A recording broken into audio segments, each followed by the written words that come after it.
പലതവണയും PS Prashant പറഞ്ഞ ന്യായീകരണവും ഇതായിരുന്നു. കൊടുത്തുവിട്ടതിനേക്കാൾ കൂടുതൽ സ്വർണം പൂശിയാണ് സെപ്റ്റംബറിൽ തിരിച്ചെത്തിച്ചത്. ഇതായിരുന്നു പ്രശാന്തിൻ്റെ വാദം. അതായത് മുൻപ് പൊതിഞ്ഞിരുന്ന കിലോ കണക്കിന് സ്വർണത്തെപ്പറ്റി ഇനി ആരും ഒന്നും ചികഞ്ഞെടുക്കരുത്. ഇതായിരുന്നു ഉദ്ദേശ്യം.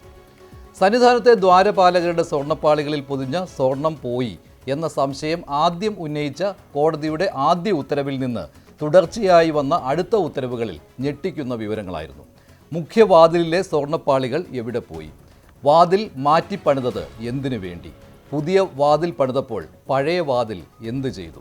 പഴയ വാതിലിലെ സ്വർണ്ണപ്പാളികൾ സന്നിധാനത്തിന് പുറത്തെത്തിക്കാനായിരുന്നില്ലേ പുതിയ വാതിൽ പണിയണമെന്ന തീരുമാനം? ഇതെല്ലാം ശബരിമലയിലെ മറ്റ് അമൂല്യ വസ്തുക്കളുടെയും അറ്റകുറ്റപ്പണികളിൽ സംഭവിച്ചു. അതായത് സന്നിധാനത്ത് നിന്ന് അമൂല്യമായ വസ്തുക്കൾ പുറത്തെത്തിക്കാനുള്ള തന്ത്രമാണ് അറ്റകുറ്റപ്പണി.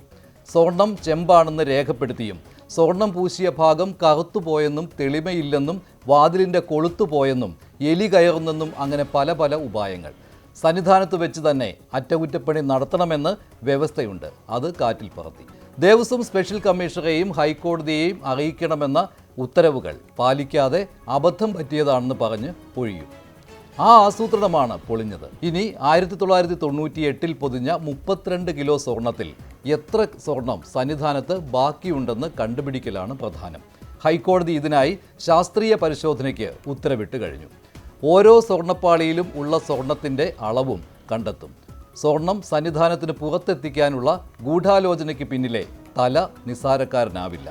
അതാത് സമയത്തെ ദേവസ്വം ബോർഡുകളും ഉദ്യോഗസ്ഥരും ചേർന്ന് രേഖകൾ പോലുമില്ലാതെ അല്ലെങ്കിൽ തിരുത്തൽ വരുത്തി CCTV വെട്ടിച്ച് നടത്തിയ കൊള്ള. അന്താരാഷ്ട്ര ബന്ധം പോലും ശബരിമലയിലെ സ്വർണം പുറത്തേക്ക് കൊണ്ടുപോയ ആസൂത്രണത്തിൽ കോടതി സംശയിച്ചത് നിസ്സാരമല്ല.